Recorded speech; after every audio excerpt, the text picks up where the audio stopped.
Hello student, मेरा नाम सुरेंद्र चौरसिया है। स्वागत है आपका मेरे चैनल ज्ञानी बाबा की पाठशाला में। आज ज्ञानी बाबा आए हैं अपना ज्ञान लेकर, जो आपके सामने प्रकट करने वाले हैं। तो ज्ञान देने से पहले यदि आप हमारे चैनल पर नए हैं तो सबसे पहले अपने फ़ोन में दाईं तरफ लाल बटन को क्लिक कीजिए तथा सब्सक्राइब कीजिए हमारे चैनल ज्ञानी बाबा को, तथा उसके बगल बेल आइकन को दबाना ना भूलें, जिससे आपको ज्ञानी बाबा का जो ज्ञान है उसकी नोटिफिकेशन आपको पहुँचते रहें। स्टूडेंट, चलिए वीडियो शुरू करते हैं। आज ज्ञानी बाबा की पाठशाला में आपको पढ़ाने वाले हैं। पहले सबसे पहले स्टार्टिंग करेंगे हम एक्टिव एंड पैसिव वॉइस का, जिसमें हम फर्स्ट नंबर क्या पढ़ने वाले हैं, प्रेजेंट इंडेफिनिट टेंस पढ़ने वाले हैं। तो चलिए देखते हैं। सबसे पहले जो स्टूडेंट टेंस ना पढ़े हों वो चैनल की प्लेलिस्ट में जाकर टेंस पढ़ सकते हैं, क्योंकि जो स्टूडेंट टेंस सही से नहीं पढ़ेगा उसको एक्टिव पैसिव बहुत कम समझ में आएगा। ऐसा नहीं कि समझ में नहीं आएगा, समझ में आएगा पर थोड़ा कम समझ में आएगा, क्योंकि जो बच्चा टेंस अच्छे से पढ़ा रहता है इसको तुरंत पता चल जाता है इसमें क्या करना है हमको। ठीक है, तो जो बच्चे इसमें ना पढ़े हों टेंस, चैनल की प्लेलिस्ट में जाकर यूपी बोर्ड क्लास है इंग्लिश ग्रामर का जो टेंस का पार्ट बना हुआ है वहाँ पर क्लिक करके आप पूरे वीडियो को अच्छे से पढ़ सकते हैं। ठीक है, तो चलिए आज हमको बताने वाले एक्टिव एंड पैसिव वॉइस, जिसमें फर्स्ट नंबर आता है प्रेजेंट इंडेफिनिट टेंस। जो देखते हैं सबसे पहले एक्टिव पैसिव होता क्या है। तो एक्टिव क्या होता है, एक्टिव एंड पैसिव वॉइस क्या होता है। एक्टिव हमारा होता है, जिसे आपको हमने बताया टेंस जो इसमें क्या पढ़ने से प्रेजेंट इंडेफिनिट टेंस पढ़ने। ठीक है, तो आपको पता होगा कि जो प्रेजेंट इंडेफिनिट टेंस में जो टेंस होता है उसका फार्मूला क्या होता है, सब्जेक्ट होता है, वर्ब का फर्स्ट फॉर्म होता है, यस लगता है, क्यों, एक वचन होगा तो एस यस लगेगा, अगर बहुवचन होगा तो इस लगता है। ठीक है, और प्लस क्या होता है, ऑब्जेक्ट होता है। ये हमारा क्या फार्मूला होता है, प्रेजेंट इंडेफिनिट टेंस का फार्मूला होता है। ठीक है, उसी चीज़ को हम यहाँ पे पैसे में पलट देते हैं, किसके द्वारा, बाई के द्वारा लगाकर हम पलट देते हैं, जिससे आपको ये पैसे में कन्वर्ट हो जाता है। ठीक है, तो ये अभी स्टूडेंट जो अभी नहीं समझ पाए होंगे उनको अच्छे समझ, अभी स्टार्टिंग जब पढ़ाएंगे आपको अच्छे से समझ में आ जाएगा। ठीक है, तो टेंस में आपको समझ में आ गया होगा कि प्रेजेंट इंडेफिनिट टेंस जो होता है, जिसको हम बोलते हैं एक्टिव में, ये क्या हो इसमें है, ये एक्टिव में लिखा हुआ है। एक्टिव में सब्जेक्ट प्लस वर्ब का first form S E S plus object, किसका फार्मूला होता है, ये हमारा टेंस में प्रेजेंट इंडेफिनिट टेंस का फार्मूला होता है, जिसको हमने पैसे में बना दिया। क्या बना दिया है, सबसे पहले ध्यान दीजिएगा, जो फार्मूला होता है जैसे कि क्या लिखा हुआ, सब्जेक्ट वर्ब का first form S E S plus object दिया हुआ है। ठीक है, तो ऑब्जेक्ट को हम सबसे जो पीछे रहता है उसको हम आगे कर देते हैं। जैसे कि ऑब्जेक्ट है, ऑब्जेक्ट हमारे पीछे था, हमने ऑब्जेक्ट को आगे कर दिया। ठीक है, और उसके बाद में फिर क्या लगेगा, यहाँ पे देखेंगे आप कि जो प्रेजेंट इंडेफिनिट टेंस था इसमें कोई भी हेल्पिंग वर्ब का प्रयोग नहीं हो रहा, जैसे is am are was were has have had shall will, यहाँ पे इसमें किसी भी चीज़ जितने भी हेल्पिंग वर्ब थे उसका प्रयोग नहीं हो रहा था। पर यहाँ पे हमने क्या किया है, जब हमने ऑब्जेक्ट को आगे ले लिया तो किसका प्रयोग होने लगा, प्रेजेंट इंडेफिनिट टेंस में इज एम आर का प्रयोग होने लगा। इज कहाँ पर लगेगा, एक वचन में कोई होगा जैसे ही सी। ठीक है, तो इट, तो यहाँ पे इज लगेगा। एम तो आपको पता होगा कि आई के साथ एम लगता है, और आर कोई बहुवचन होगा जैसे यू विल, यू वी दे, यहाँ पे क्या लग जाएगा, हमारा आर लग जाएगा। ठीक है, तो एक्टिव में क्या था, सब्जेक्ट प्लस वर्ब का first form S E S plus object, तो हमने इसको पलट दिया, जो पीछे था उसको हमने आगे कर दिया। जैसे ऑब्जेक्ट हमारे पीछे था तो ऑब्जेक्ट हमने क्या कर दिया, पैसे में आगे कर दिया। ठीक है, उसका फिर क्या लगने यहाँ क्या लगने लगा हमारे यहाँ पे, प्रेजेंट इंडेफिनिट टेंस का क्या लग रहा था, यहाँ पे इज एम आर लग रहा था। ठीक है, इज एम आर लग रहा था। उसके बाद फिर देखते हैं यहाँ पे वर्ब के फर्स्ट फॉर्म का यूज हो रहा था। आप हमेशा दिमाग में बैठा लीजिए, कभी भी अगर आप एक्टिव एंड पैसिव आप पढ़ रहे हैं तो आपको हमेशा थर्ड फॉर्म ज़्यादा यूज होगा, ज़्यादातर आपको थर्ड फॉर्म ही मिलेगा। यहाँ पूरे पूरे जितने भी होते हैं टेंस में, जितने भी टेंस होते हैं उसका आपको क्या मिलेगा, वर्ब का थर्ड फॉर्म ही मिलेगा। तो क्या हो गया, इज एम आर लग गया, यहाँ पे कोई हेल्पिंग वर्ब नहीं था, एस एस प्रयोग हो रहा था। यहाँ पे क्या हो, इज एम आर लग गया। उसके बाद फिर वर्ब का फर्स्ट फॉर्म था, यहाँ पे क्या लगेगा, वर्ब का थर्ड फॉर्म, और प्लस ध्यान रखिए इसका मतलब क्या लगता है, बीच में क्या आता है, बाई लगा हुआ, बाई। फिर हमने जो सब्जेक्ट था जो पीछे था हमने क्या कर दिया, इसको जो आगे था वो क्या हो गया, अब पीछे हो गया। ठीक, तो आशा करता हूँ समझ में आ रहा होगा, आपको अच्छे समझ में आ रहा होगा। तो देखते हैं, तो पैसे क्या बन गया हमारा, object plus is am are plus verb का थर्ड फॉर्म प्लस बाई और प्लस सब्जेक्ट। ठीक है, तो देखते हैं एग्जाम्पल अब जब हम करेंगे तो आपको अच्छे से और बिल्कुल क्लियर समझ में आ जाएगा। ठीक है, तो फर्स्ट एग्जाम्पल हमारा क्या है, राम ईट्स अ मैंगो। ठीक है, राम आम खाता है। ठीक है, क्या आपको पता होगा कि जो प्रेजेंट इंडेफिनिट टेंस में ता है, ती है, ते है लास्ट में आता होगा। आता है तो देखिए यहाँ भी क्या क्वेश्चन बनना है एग्जाम्पल में हमारा, राम ईट्स आ मैंगो, तो राम आम खाता है, खाता है लास्ट में आ गया। अब समझ में आ गया होगा आपके कि ये कौन सा टेंस है, प्रेजेंट इंडेफिनिट टेंस है, ठीक है। तो राम ईट्स अ मैंगो कैसे बनाएंगे इसको, जिस तरह हमारा फार्मूला है उसी हिसाब से हम करेंगे। हमारा फार्मूला जो ये एग्जाम्पल दिया वो किसके मुताबिक दिया हुआ, ये सब्जेक्ट वर्ब का first form S plus object. देखिए सब्जेक्ट हमारा यहाँ पे क्या है, राम, एक वचन था, राम लग गया, एक वचन होता है तो एस लग जाता है, तो ईट का ईट्स हो गया, ठीक है। फिर ऑब्जेक्ट हमारा ए मैंगो हो गया, उसी के हिसाब से बना हुआ है। इसको हम पलट दे रहे हैं, किसके हिसाब हो जाएगा, ये हमारा एक्टिव में था, इसको हम पैसिव में करना है। पैसिव में कैसे करेंगे, सबसे पहले ऑब्जेक्ट हमारा यहाँ पे क्या है, यहाँ पे ऑब्जेक्ट हमारा क्या है, देखिए ए मैंगो हमारा ऑब्जेक्ट है, ठीक है। इसको आगे कर देंगे, ए मैंगो हो गया, ठीक है। उसके बाद फिर ए जमा किसके हिसाब से लगेगा, जिस प्रकार हमारा ऑब्जेक्ट होगा। तो ऑब्जेक्ट हमारा क्या है, और जो हमारा एक वचन है, ए मैंगो आम एक वचन है, तो क्या लगेगा यहाँ पे, इज लग जाएगा, ठीक। उसके बाद फिर वर्ब हमारा क्या है, ईट। हेल्पिंग वर्ब हमारा यहाँ पे जो हमारा मेन वर्ब होता है वो क्या है, ईट है। तो ईट का सेकंड फॉर्म क्या होता है, एट होता है, और थर्ड फॉर्म क्या होता है, ईटन हो जाता है, क्या होता है, ईटन हो जाता है। तो वर्ब यहाँ कौन सा फॉर्म यूज हो रहा है, वर्ब का थर्ड फॉर्म यूज हो रहा है। तो थर्ड फॉर्म क्या होता है ईट का, ईटन, तो ईटन लिख देंगे हम, ठीक। उसके बाद फिर देखते हैं, उसके बाद फिर बाई लगा देंगे, बाई तो हमेशा लगेगा ही। उसके बाद फिर देखते हैं सब्जेक्ट हमारा यहाँ पे राम, तो राम लिख देंगे। तो क्या बन गया, राम ईट्स अ मैंगो, तो a mango is eaten by Ram, मतलब इसका अर्थ क्या हुआ कि राम के द्वारा आम को खाया जा रहा है, ठीक है।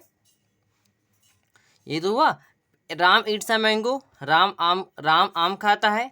अब क्या इसका अर्थ क्या हुआ, a mango is eaten by Ram के द्वारा आम को खाया जा रहा है, ठीक है। सेकंड एग्जांपल हमारा क्या है, आई प्ले हॉकी, ये भी हमारा इसी के हिसाब से होगा। ये हमारा क्या है, किसके हिसाब से, एक्टिव में दिया हुआ है, सब्जेक्ट हमारा आई है।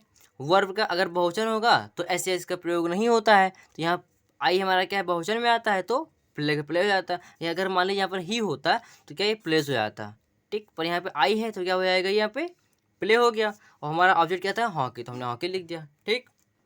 अब देखते हैं इसको हमें किसमें बदलना है, पैसे में बदलना है। पैसे में कैसे बदलेंगे, पैसे में बदलेंगे सबसे पहले ऑब्जेक्ट हमारा इसमें कहाँ है, ऑब्जेक्ट हमारा है हॉकी, लास्ट में जो होता है वही हमारा ऑब्जेक्ट है, तो हॉकी लिख देंगे, HOCKEY हॉकी, ठीक। फिर हमारा क्या है, इज एम आर, हॉकी हमारा एक वचन है तो क्या लग जाएगा, इज लगा देंगे, ठीक। उसके बाद है फिर वर्ब का थर्ड फॉर्म, वर्ब हमारा कहाँ पे है, वर्ब हमारा है प्ले, और प्ले का थर्ड फॉर्म क्या होता है, प्ले का third form second form same ही होता है, PLAYED, प्ले लिख के ED लगा लास्ट में लगा दिए, तो क्या प्लेड हो जाएगा, प्ले ये सेकंड फॉर्म भी हो गया, कौन सा फॉर्म है, थर्ड फॉर्म भी प्लेड ही होता है प्ले का, ठीक है। उसके बाद फिर बाई लगा देंगे। फिर सब्जेक्ट हमारा क्या है, आई का क्या होता है, मी हो जाता है, ध्यान दीजिएगा, आई का क्या होता है, मी होता है।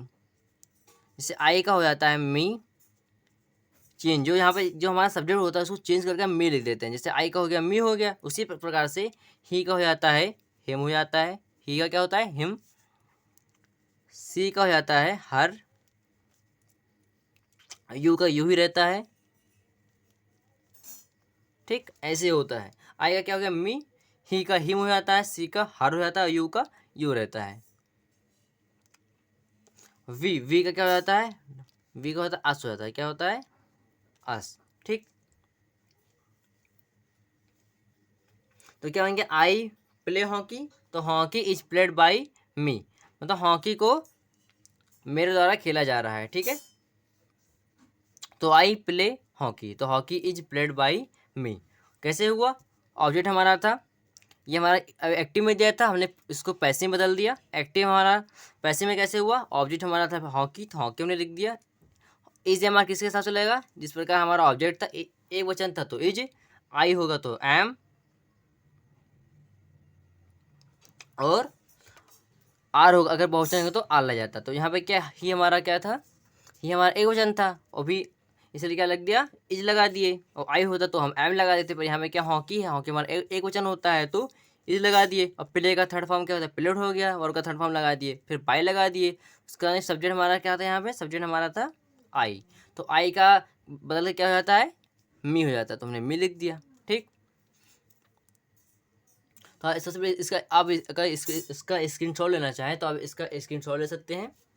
फिर आपको बताते हैं नेगेटिव सेंटेंस, बिल्कुल आसान है, बिल्कुल आसान तरीके से आपको बताएंगे जिससे आपको अच्छे से बिल्कुल क्लियर समझ में आ जाए। देखते हैं सेकेंड हम आपको पता चले नेगेटिव सेंटेंस। नेगेटिव सेंटेंस में जिस प्रकार हमने अभी तक पॉजिटिव किया उसी हिसाब से हमारा क्या नेगेटिव भी होगा। पॉजिटिव में क्या था, object plus is am are, verb का third form plus by plus subject था। पर यहाँ पे क्या है, यहाँ पे object plus is am are plus क्या लग गया बीच में, नॉट लग गया, बस हमारा क्या बन गया, नेगेटिव बन जाता है। तो object plus is am are plus not plus verb का थर्ड फॉर्म प्लस बाई और प्लस सब्जेक्ट। ठीक, जिस प्रकार हमने पहला किया अफर्मेटिव उसी हिसाब से हमारा नेगेटिव भी होगा। कुछ चेंज नहीं करना, बहुत ही कम सिर्फ नॉट का प्रयोग करना पड़ता है और कुछ नहीं करना होता है। नॉट कहाँ पे लगता है, हमारा जो हेल्पिंग वर्ब होता है is am are was were has have had will said, जो भी हमारा हेल्पिंग वर्ब होता है उसके जस्ट बगल में हम नॉट का प्रयोग कर देते हैं। ठीक है, तो देखते हैं। और फॉर्मूला तो आपको पता चल गया कि object plus is am are plus not plus verb का थर्ड फॉर्म प्लस बाई और प्लस सब्जेक्ट हमारा क्या होता है, ये फार्मूला होता है। इसको क्लियर करने के लिए हमने दो एग्जांपल दे दिए हैं, जिस तरह हम टेंस में देते हैं उसी प्रकार से हम इसमें भी देंगे। तो एग्जांपल क्या है, I do not sing a song, I do not sing a song. कैसे करेंगे इसको हम, सबसे पहले ऑब्जेक्ट हमारा क्या है, ए सॉन्ग, ए सॉन्ग तो आगे लिख देंगे हम A S O N G, a song. उसके बाद फिर ए सॉन्ग हमारा एक वचन है तो क्या लग जाएगा, ए लगा देंगे। फिर डू नॉट हम पढ़े नेगेटिव सेंटेंस ना, तो नॉट लगा देंगे तुरंत। उसके बाद फिर देखते हैं वर्ब, वर्ब हमारा क्या यहाँ पे सिंग, और सिंग का थर्ड फॉर्म क्या होता है, सिंग का सेकंड फॉर्म होता है हमारा सैंग, और थर्ड फॉर्म क्या होता है, संग हो जाता है, यस यू एन जी, संग हो जाता है। तो कौन सा फॉर्म यूज हो रहा है यहाँ पे, वर्ब का थर्ड फॉर्म यूज हो रहा है, तो क्या लगा देंगे हम, संग, यस यू एन जी संग। फिर उसके बाद फिर बाई, बाई लगा देंगे। फिर हमारा सब्जेक्ट क्या है यहाँ पे, सब्जेक्ट हमारा है आई, तो आई का क्या बन जाता है, आई का क्या हो जाता है, मी हो जाता है, तो मी लिख देंगे। जिस प्रकार हमने अफर्मेटिव सेंटेंस में किया उसी प्रकार से इसमें भी होगा। तो I do not sing a song, तो a song is not sung by me. Okay, second देखिए एग्जांपल देखते हैं, you do not kill him. जिस प्रकार हमने पहला किया उसी हिसाब से हमको दूसरा भी करना होगा। तो क्या है दिया हुआ है, object is am are plus not plus verb का third form plus by plus subject. तो ऑब्जेक्ट हमारा क्या है यहाँ पे, हमारा ऑब्जेक्ट है हिम, क्या है यहाँ पे, हिम। और हिम का ये हमारा ऑब्जेक्ट में हिम दिया हुआ है, और हिम का चेंज करते क्या बन जाता है, हिम का जिस प्रकार ही का हिम बन जाता है तो हिम का क्या बन जाएगा, ही बन जाएगा, क्या बन जाएगा, ही बन जाएगा, तो ही लिख देंगे यहाँ पे। ठीक, उसके बाद फिर देखते हैं क्या होगा, ही के बाद में फिर क्या लिखेंगे, इज एम आर किसके हिसाब से, जिस प्रकार हमारा ऑब्जेक्ट होगा, तो ऑब्जेक्ट हमारा क्या है, एक वचन, तो क्या लगा देंगे यहाँ पे हम, इज लगा देंगे। ठीक, उसके बाद फिर नॉट, नॉट लगा देंगे, नॉट दिया हुआ है। फिर वर्ब, वर्ब हमारा क्या है, किल, जो वर्ब का किल है वर्ब, और कौन सा फॉर्म यूज हो रहा है यहाँ पे, थर्ड फॉर्म, तो किल का थर्ड फॉर्म क्या हो जाता है, किल्ड। किल का सेकंड फॉर्म और थर्ड फॉर्म सेम होता है, किल्ड ही होता है, तो किल्ड लिख देंगे, के I double L E D, killed, killed हो जाएगा। उसके बाद फिर बाई, तो बाई लगा देंगे। फिर सब्जेक्ट हमारा क्या है, सब्जेक्ट हमारा है यहाँ पे यू। आपको पता है कि यू, हमने आपको बताया कि यू का क्या होता है, यू हो जाता है, यू नहीं चेंज होता है कभी, यू का क्या हो जाएगा, यू लिख देंगे, वाई ओ यू। तो क्या आंसर बन गया, you do not kill him, तो he is not killed by you. Okay, आशा करता हूँ आपको अफर्मेटिव सेंटेंस और नेगेटिव सेंटेंस अच्छे से बिल्कुल समझ में आ गया होगा। आप इसका स्क्रीनशॉट भी ले सकते हैं। फिर आपको बताते हैं हम इंट्रोगेटिव सेंटेंस।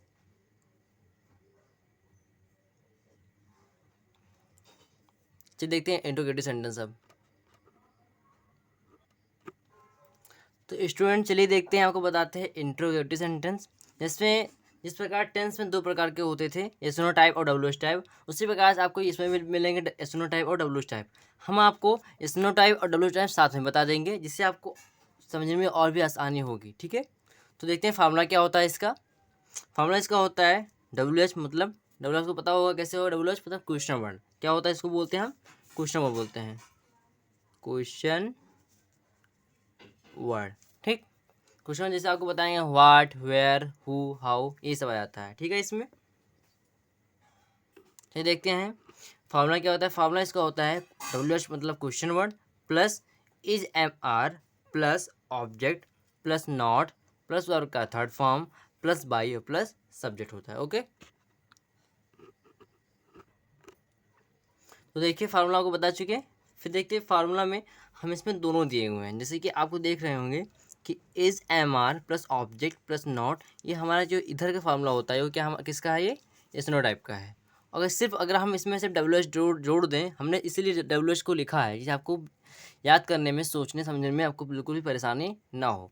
तो अगर इसके ऊपर हम प्लस में सिर्फ WH जोड़ रहे हैं, उसके आगे जो भी हमारा फार्मूला होता है स्नो टाइप का, अगर इसमें हम सिर्फ आगे स्नो टाइप इस JMR से स्टार्ट होता है, इसके आगे हम क्या जोड़ दें, सिर्फ WH का जोड़ देते हैं, तो कौन सा फार्मूला बन जाता है, ये WH टाइप का फार्मूला ये बन जाता है। ठीक है, तो इसलिए हमने इसको आगे जोड़ दिया। फार्मूला हमने बता दिया WH टाइप का। ठीक है, और एसनो टाइप का और WH टाइप का सेम ही फार्मूला होता है, सिर्फ थोड़ा सा अंतर होता है। अगर हम आगे WH टाइप जोड़ देते हैं तो किसका फार्मूला बन जाता है, वो WH टाइप का फार्मूला बन जाता है। और यदि हम उसके आगे प्लस में क्या जोड़ देते हैं, एसनो टाइप जोड़ देते हैं, तो किसका फार्मूला बन जाता है, वो हमारा बन जाता है एसनो टाइप का फार्मूला बन जाता है। ठीक है, तो दोनों ही वो बिल्कुल बहुत ही ज़्यादा आसान है। ठीक है, तो देखते हैं फार्मूला, पता चल गया। अब फिर देखते हैं एग्जाम्पल में क्या हुआ है। ये स्टार्टिंग में आपको what, where, who, how, when, आपको ये सब मिलता है, वाई। तो आप समझ जाइए कौन सा स्टार्टिंग कहाँ सेंटेंस यूज हो रहा है, हमारा WH टाइप से स्टार्ट हो रहा है, क्योंकि हमने क्वेश्चन में वही तो आता है, क्या आता है, व्हाट आता है, ठीक है, वेयर आता है, हु आता है, हाउ आता है, व्हेन आता है, ये सब आता है अगर स्टार्टिंग में। तो आप समझ जाइए कौन सा सेंटेंस हम इसमें पढ़ रहे हैं, WH टाइप सेंटेंस पढ़ रहे हैं, जिसमें हम कहाँ से स्टार्ट करेंगे, यहाँ से WH type plus EJMR plus object plus not plus verb का थर्ड फॉर्म प्लस बाई और प्लस सब्जेक्ट। और यदि उसके आगे ये सब कुछ नहीं आ रहा है, कोई भी सेंटेंस EJMR वाज वर्ब कुछ भी अगर आता है, उसके सामने हेल्पिंग वर्ब स्टार्ट होता है या फिर डस से स्टार्ट होता है, तब समझ जाइए कौन सा है, ये हमारा स्टेनो टाइप से हो रहा है। ठीक है, जिसमें हाँ नहीं के बारे में पूछा जाता है। तो देखते हैं फार्मूला हो गया, सॉरी एग्जाम्पल देखते हैं। फर्स्ट एग्जाम्पल है do you cook the food, do you cook the food, do you cook the food. तो आपने आपको क्या बताया था कि अगर व्हाट, वेयर, हु, हाउ आ रहा है, तो कौन सा सेंटेंस होगा ये हमारा WH टाइप। अगर ये सब कुछ नहीं आ रहा है स्टार्टिंग में, तो हमारा क्या बन जाएगा, ये एसनो टाइप। तो फर्स्ट स्टार्टिंग कहाँ से हो रहा है, हमारा डू से स्टार्ट हो रहा है, इसका मतलब कौन सा सेंटेंस ये हमारा एसनो टाइप सेंटेंस है। ठीक है, तो एसनो टाइप स्टार्ट करेंगे तो इज एम आर स्टार्टिंग में आ रहा है। तो आपको पता होगा कि हमने अभी इससे पहले पढ़ा था कि ऑब्जेक्ट के हिसाब से हमारा इज एम आर जो भी हमारा हेल्पिंग वर्ब होता है, उसके हिसाब से हमारा होता है। एक वचन होगा तो इज, आई है तो एम, और कोई बहुवचन होगा तो आर लग जाता है, पर किसके हिसाब से, ऑब्जेक्ट के हिसाब से। तो ऑब्जेक्ट को हमारा देखते हैं क्या है हमारा, इसमें ऑब्जेक्ट हमारा कहाँ पे है, ऑब्जेक्ट हमारा है लास्ट में मिलता है ऑब्जेक्ट हमारा। स्टार्ट में सब्जेक्ट होता है और लास्ट में क्या होता है, ऑब्जेक्ट होता है। तो ऑब्जेक्ट हमारा क्या है यहाँ पे, द फूड हमारा है ऑब्जेक्ट। तो द फूड का इंग्लिश द फूड ही हो जाएगा, यहाँ पे द फूड लिख देंगे। ठीक, सॉरी गलती हुई थोड़ा सा, स्टार्टिंग में नहीं। ऑब्जेक्ट हमारा क्या था, द फूड। तो द फूड के हमारा एक वचन है, तो क्या लगा देंगे स्टार्टिंग में, हम इज लगा देंगे। क्या लगा देंगे, हम इज लगा देंगे, तो इज लग जाएगा, क्योंकि हमारा इज से स्टार्ट तो हो रहा है, EJMR से। तो हमारा ऑब्जेक्ट हमारा क्या है, एक वचन है, तो क्या लगा देंगे हम, इज। तो इज लगा दिए। उसके बाद फिर हमारा ऑब्जेक्ट हमारा क्या है, द फूड, तो द फूड लिख देंगे, द फूड। उसके बाद फिर नॉट इसमें नहीं दिया हुआ, तो नॉट का प्रयोग हम नहीं करेंगे। फिर वर्ब हमारा क्या है, यहाँ पे वर्ब हमारा है कुक हमारा क्या है, फर्स्ट फॉर्म, और यहाँ पे कौन सा फॉर्म यूज हमें करना है, थर्ड फॉर्म। कुक का सेकंड फॉर्म और थर्ड फॉर्म कुकड हो जाता है। क्या होता है, कुकड, COOKED, कुकड। इस सेकंड फॉर्म में होता है और थर्ड फॉर्म भी कुकड ही होता है। ठीक है, उसके बाद फिर हमारा फिर बाई लगा देंगे। फिर सब्जेक्ट हमारा कहाँ है, यहाँ पे सब्जेक्ट हमारा है यू का हम चेंज करते नहीं, यू का यू ही रहता है, तो यू लिख देंगे सीधे। Do you cook the food, तो is the food cooked by you. कैसे हुआ, द फूड हमारा एक सबसे पहले इज एम आर किसके हिसाब से चेंज होगा, हमारा ऑब्जेक्ट के हिसाब से। ऑब्जेक्ट हमारा था एक वचन द फूड, तो हमने इज लगा दिया स्टार्टिंग में, ठीक। फिर ऑब्जेक्ट हमारा द फूड लिख दिया। नॉट नहीं था तो हमने नॉट का, इसमें देखिए कहीं नॉट नहीं दिया हुआ है तो नॉट का प्रयोग हमने नहीं किया। उसके फिर वर्ब हमारा क्या, यहाँ पे वर्ब हमारा था कुक, और कुक का थर्ड फॉर्म यहाँ पे कौन सा फॉर्म यूज हो रहा है, थर्ड फॉर्म। तो कुक का थर्ड फॉर्म क्या होता है, कुकड होता है, तो हमने कुकड लिख दिया। उसके बाद फिर हमने जस्ट बाय लगा दिया। उसके बाद में फिर हमारा सब्जेक्ट क्या था यहाँ पे, यू। यू कभी चेंज नहीं होता तो यू का यू लिख देते हैं, ठीक है। तो क्या आंसर बन जाता है आपका, is the food cooked by you. और सेकंड एग्जांपल आपका देखते हैं क्या है। फर्स्ट हमको आशा करता हूँ कि आपको समझ में आया होगा। समझ में आता है हमारी वीडियो प्लीज़ लाइक कीजिए, सब्सक्राइब करिए हमारे चैनल को ज्ञानी बाबा की पाठशाला को, जिससे आपको ज्ञानी बाबा हमेशा अच्छे से ज्ञान देते रहें। और हम वीडियो को लाइक कीजिएगा, ज़्यादा से ज़्यादा इसको शेयर करिए, जिससे जो भी और भी बहुत से बच्चे हैं जो नहीं पढ़ पा रहे हैं, जिसको समझ में नहीं आता है ग्रामर, ये आप ना सोचिए कि सिर्फ क्लास 10 के लिए है, ये क्लास 12 के लिए है, क्लास 7 के लिए, 6 से लेकर आपको हमेशा ये आपको कोई बीएड कर रहा है, बीटीसी कर रहा है, आपको सब कुछ ये जो हम आपको पढ़ा रहे हैं ये हर जगह काम देगा। ऐसा नहीं है कि आपको सिर्फ क्लास 10 का हम बताएं, आपको क्लास 10 में ही काम देगा। 6 से स्टार्ट होता है, 6, 7, 8, 9, 10, 11, 12। इसके आगे जो भी पढ़ता है, जैसे कि जो बीए करता है उसको भी ग्रामर आपको आगे आगे आगे जाकर मिलेगा। भले थोड़ा विस्तार में मिले, थोड़ा छोटे में है, पर आपको मिलेगा। और जो भी लड़के या भी स्टूडेंट जो भी कर रहे हैं बीएड या भी बीटीसी कर रहे हैं, उनको भी इस चीज़ को पढ़ना पड़ेगा। ये भी जिस तरह हम आपको बता रहे हैं, ऐसा इसे आपको आसान बहुत कम यह जगह आपको मिलेगा। ऐसा नहीं कि आपके क्लास 10 के लिए है, आप कोई भी अगर कंपटीशन लेवल का पेपर पढ़ रहे हैं तो आपको इस चीज़ की ज़रूरत पड़ेगी, ठीक है। तो क्या पढ़ रहे हैं आपको, हम एक्टिव पैसिव पढ़ा रहे हैं। और कौन सा पढ़ा रहे हैं इसमें, प्रेजेंट डेफिनिट टेंस का तीसरा इंट्रोगेटिव सेंटेंस। तो आपको सेकंड एग्जांपल हमारा क्या देखते हैं, हमने फर्स्ट एग्जांपल आपको बता दिया फार्मूले के साथ। और सेकंड एग्जांपल है हु टीच यू इंग्लिश, ठीक है, हु टीच यू इंग्लिश। इसको थोड़ा ध्यान दीजिए, जब भी हु आता है स्टार्टिंग में, जो हमारा WH टाइप क्वेश्चन वर्ड होता है, अगर हु आता है तो थोड़ा सा आपको दिमाग में लगाना पड़ेगा, क्योंकि इसमें थोड़ा बच्चों को प्रॉब्लम होती है हु वाले में। ध्यान दीजिए कैसे हम करेंगे इसको हम करेंगे। यदि हमारा सेंटेंस हु से स्टार्ट हो रहा है एक्टिव पैसिव में, तो हु के साथ में क्या लिख देते हैं, डायरेक्ट बाई को हम आगे लगा देंगे, बाई। और इसको हु हमारा क्या बन जाता है, हुम बन जाता है। क्या बन जाता है, हुम बन जाता है, बाई हुम। दिमाग में हमेशा बैठा लीजिए कि जहाँ अगर आपको हु मिलता है, हु अगर स्टार्टिंग में सेंटेंस में हमारा हु स्टार्ट हो रहा है, तो क्या लगा देंगे हम, बाई हुम लगा देंगे। उसके बाद फिर देखते हैं अपना हम सेंटेंस, अब उसका फिर देखते हैं कि जो हमारा सब्जेक्ट है वो कैसा है। सब्जेक्ट हमारा क्या है, यू। और यू हमारा क्या होता है, बहुवचन होता है, ठीक है। तो क्या लग जाएगा इसके साथ में, आर लगेगा। क्या लगेगा, आर, तो आर लगा देंगे। इसमें जो हमारे सेंटेंस होता है इस फार्मूले के हिसाब से थोड़ा कम, इस फार्मूले से बिल्कुल भी नहीं होता है, ये अलग फार्मूले से बनता है, ठीक है। तो हु टीच यू इंग्लिश, तो हु को हमने क्या लिख देते हैं, बाय हुम लिख देते हैं। हर जगह आपको जो भी एक्टिव पैसिव पढ़ रहे हैं उनको बाय हुम का प्रयोग करना पड़ेगा, तो बाय हुम लगा देंगे, ठीक। उसके बाद फिर यू हमारा क्या है, बहुवचन, तो आर लगा देंगे। उसके बाद फिर क्या होगा, यू लिख देंगे। हमारा क्या है, सब्जेक्ट हमारा क्या है, यू लगा देंगे। उसके बाद फिर हमारा जो वर्ब है, वर्ब हमारा यहाँ पे क्या है, टीच है। और टीच यहाँ पे कौन सा फॉर्म यूज हो रहा है, हमें पता होगा आपको कि वर्ब का थर्ड फॉर्म यूज होता है। भले ही हम इसको अलग तरह से पढ़ते हैं, हु का जो सेंटेंस होता है भले अलग तरह से पढ़ते हैं, पर यहाँ पे वर्ब का थर्ड फॉर्म का ही प्रयोग होगा। तो बाय हुम, फिर आर यू लगा दिया। तो फिर क्या, उसके बाद फिर देखते हैं वर्ब हमारे यहाँ पे क्या है, टीच है। और टीच का थर्ड फॉर्म क्या होता है, टीच का सेकंड फॉर्म और थर्ड फॉर्म सेम होता है, TAUGST, टॉट। क्या होता है, टॉट होता है, टॉट लगा देंगे। उसके बाद फिर हमारा क्या है, ऑब्जेक्ट, वहाँ पे इंग्लिश है, इंग्लिश लिख देंगे। उसके क्या सेंटेंस बन गया, by whom are you taught English. Who का बाय हुम, फिर यू हमारा रखा था बहुवचन, तो आर लगा दिए। फिर हमने यू लिख दिया, हमारा सब्जेक्ट था। फिर टीच हमारा वर्ब था, वर्ब का थर्ड फॉर्म क्या होता है, टॉट हो जाता है टीच का, तो टॉट लिख दिए। फिर हम ऑब्जेक्ट बचा हमारा इंग्लिश, हमने लास्ट में इसको इंग्लिश लिख दिया। तो क्या आंसर बन गया, by whom are you taught English, okay. उसके फिर आगे देखते हैं क्या है, आगे हमारा है थर्ड। आशा करता हूँ सेकंड अच्छे समझ में आया होगा।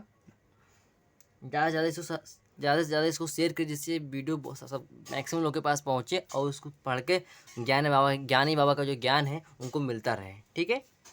तो डज, थर्ड एग्जांपल देखते हैं। थर्ड एग्जांपल हमारा है, does she sing a song, does she sing a song. तो कैसे करेंगे इसको हम करेंगे जिस प्रकार हम अभी हमारा जो क्वेश्चन है किससे स्टार्ट हो रहा है, डज से। मतलब ये कौन सा सेंटेंस हमारा, ये इस टाइप का सेंटेंस है, ठीक है। इस टाइप सेंटेंस में क्या करेंगे हम, इसको हम EJMR से स्टार्ट होगा। तो EJMR किसके हिसाब से हमारा लगेगा, ऑब्जेक्ट हिसाब से। ऑब्जेक्ट हमारा क्या है, ए सॉन्ग। ए सॉन्ग हमारा एक वचन है, तो क्या लगा देंगे हम, इज लगा देंगे, ठीक। फिर ऑब्जेक्ट हमारा ए सॉन्ग, तो ए सॉन्ग लिख देंगे, is a song, is a song, ठीक। उसके बाद में फिर इसमें नॉट नहीं दिया हो तो नॉट का प्रयोग हम नहीं करेंगे। फिर वर्ब देखते हैं, क्या वर्ब हमारा है सिंग। और सिंग का कौन सा फॉर्म यूज है यहाँ पे, थर्ड फॉर्म। तो सिंग का थर्ड फॉर्म क्या होता है, संग हो जाता है। हमने इससे पहले नेगेटिव सेंटेंस में किया था, तो संग लिख दिए। उसके बाद में फिर बाई लगा देंगे। फिर हमारा देखिए सब्जेक्ट हमारा क्या है, सब्जेक्ट हमारा क्या है, सी। सी क्या हो जाता है, हर हो जाता है, क्या होता है, हर। जिस प्रकार हिम का ही बन सकता है और ही का हिम बन सकता है, उसी प्रकार से सी का हर हो सकता है और हर का सी भी हो सकता है। कि मान लो यहाँ पर हर होता तो हम यहाँ पे सी लिखते, ठीक है। और क्या सेंटेंस बन गया हमारा, इज अ सॉन्ग संग बाई हर। कैसे, इज हमारा किसके हिसाब से, ऑब्जेक्ट। ऑब्जेक्ट हमारा क्या है, ऑब्जेक्ट हमारा क्या है यहाँ पे, ए सॉन्ग। ए सॉन्ग हमारा ऑब्जेक्ट है, तो ए सॉन्ग जो हमारा ऑब्जेक्ट है एक वचन है, तो क्या लगा दिया हमने स्टार्टिंग में आगे, इस लगा दिए। फिर ऑब्जेक्ट हमारा ए सॉन्ग, तो ए सॉन्ग हमने लिख लिया। फिर नॉट इसमें नहीं थे, नॉट हमने नहीं लगाया। फिर वर हमारा क्या था, संग हमने लगा दिया। उसके बाद में फिर बाई, तो लगता है बाई लगा देंगे। फिर सब्जेक्ट हमारा क्या था, सी। तो सी क्या बन जाता है, हर बन जाता है, हमने हर लिख दिया, ठीक है। तो क्या सेंटेंस बन गया, इज अ सॉन्ग संग बाई हर। ओके। अब लास्ट और थर्ड एग्जाम्पल देखते, फोर्थ एग्जाम्पल देखते हैं। क्या है हमारा फोर्थ एग्जाम्पल है, Y do you teach me, ठीक है। Y do you teach me. तो ध्यान दीजिएगा, ये किससे स्टार्ट हो रहा है, ये हमारा स्टार्ट हो रहा है, किससे स्टार्ट हो रहा है, क्वेश्चन वर्ड से स्टार्ट हो रहा है। वाई हमारा क्या होता है, क्वेश्चन वर्ड होता है, तो किसका फॉर्मूला लगेगा हमारा, डब्ल्यू से लगेगा। डब्ल्यू से हमारा क्या है, वाई से स्टार्ट होगा। तो वाई अगर क्वेश्चन वर्ड से स्टार्ट हो रहा है, तो जिस प्रकार हमने आपको बताया था कि यहाँ पे हु का सेम उसी प्रकार नहीं होगा। पर अगर हमारा जो ये क्वेश्चन होता है, सिर्फ हु को छोड़कर जो भी क्वेश्चन आपको मिलेगा वो इसके हिसाब से ही होगा। तो डब्ल्यू से हमारा क्या था, वाई, तो हमने वाई लगा देंगे। वाई को हटाना कहीं भी नहीं है, वाई जहाँ पे है वहीं पर रहेगा, कि स्टार्टिंग वाई से, डब्ल्यू से स्टार्ट हो रहा है। फिर हमारा ऑब्जेक्ट क्या है यहाँ पे, इज एम आर। ऑब्जेक्ट हमारा यहाँ पे क्या है, यहाँ पे ऑब्जेक्ट हमारा है मी। और मी का कौन, मी हमारा क्या होता है, मी का मतलब बनता है आई। अगर इसको चेंज करेंगे तो आई तो बन जाता है, तो आई बन जाता है। तो इसका मतलब क्या, जो हमारा हेल्पिंग वर्ब होता है क्या लगता है यहाँ पे, एम लगता है। क्या लगता है, तो एम, तो हम एम लिख देंगे, ठीक। और मी का क्या बन जाएगा, हमारा ऑब्जेक्ट यहाँ पे क्या बन जाएगा, आगे आकर आई बन जाएगा, आई लिख देंगे। उसके बाद फिर नॉट, इसमें भी नहीं दिया हुआ है तो नॉट का प्रयोग हम नहीं करेंगे। मान लीजिए इसको हम नॉट यहाँ यूज़ कर रहे हैं, जिससे आपको भूलने तरीका ना हो, ठीक है। हम नॉट का यूज़ हम कर रहे हैं, तो क्या बन जाएगा, Y do you not teach मी, ठीक है। Y do you not teach मी, हम इसमें हमको नॉट को ऐड कर ले रहे हैं, ठीक है। तो क्या बन जाएगा सेंटेंस, क्वेश्चन वर्ड क्या था, वाई लिख लिया। इसे हमारा किसके हिसाब से, ऑब्जेक्ट हमारा क्या था, मी अगर इसको हम चेंज करेंगे क्या बन जाता है, आई बन जाता है। तो आई बन जाएगा तो आगे साथ हमेशा एम लगता है, तो एम लगा देंगे। फिर आई लिख देंगे क्यों, क्योंकि हमारा यहाँ पे ऑब्जेक्ट है। उसके बाद फिर नॉट दिया हुआ तो नॉट का प्रयोग कर देंगे। उसके बाद फिर देखते हैं वर्ब हमारा क्या है, वर्ब हमारा यहाँ पे है टीच। और टीच का कौन सा फॉर्म यूज होता है, थर्ड फॉर्म, टीच जो आएगा, TEACHED, टीच जो आएगा। उसके बाद फिर देखते हैं बाई लगा देंगे, ठीक। बाई ही तो है, बाई लगा देंगे। फिर हमारा सब्जेक्ट हमारा क्या है यहाँ पे, यू, तो यू का यू हो जाएगा। क्या सेंटेंस बन गया यहाँ पे, why do you not teach me. तो क्या सेंटेंस बना यहाँ पे, why am I not teach by you, ठीक है। आशा करता हूँ आपको इंट्रोगेटिव सेंटेंस अच्छे समझ में आ गया होगा। आप इसको सबसे पहले स्क्रीनशॉट ले लीजिए। तो आशा करता हूँ आपको वीडियो बहुत ज़्यादा अच्छी लगी होगी। जो आज हमने ज्ञानी बाबा ने जो ज्ञान दिया आपको बहुत अच्छे समझ में आ गया होगा। अगर आपको समझ में आ रहा है तो हमारे वीडियो को प्लीज़ लाइक कीजिए, सब्सक्राइब कीजिए हमारे चैनल ज्ञानी बाबा की पाठशाला को। तब तक आपको मिलते हैं नेक्स्ट वीडियो में, तब तक के लिए आपको मिलते हैं, धन्यवाद।